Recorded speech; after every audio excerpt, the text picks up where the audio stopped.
আসসালামু আলাইকুম বন্ধুরা, আজকে আপনাদের দেখাতে নিয়ে এলাম খুবই চমৎকার একটি মালটার বাগান। দেখতেই পাচ্ছেন কত সুন্দর চমৎকার একটি মনোরম দৃশ্য। মালটা ধরে আছে, দেখুন গাছগুলোতে কিন্তু প্রচুর ফল এসেছে।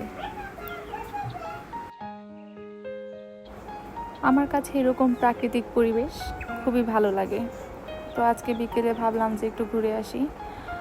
দেখুন চারপাশে সারি সারি মালটার গাছ রয়েছে, গাছের ডালে ঝুলছে ছোট ছোট কাঁচা মালটা। একটি প্রাকৃতিক সবুজ সমাহার, আমি তো মোহে মগ্নই হয়ে যাই। এখানে খুবই ছোট পরিসরে মালটার বাগানটি করা হয়েছে। তো বন্ধুরা, আজকে এখানেই বিদায় জানাচ্ছি।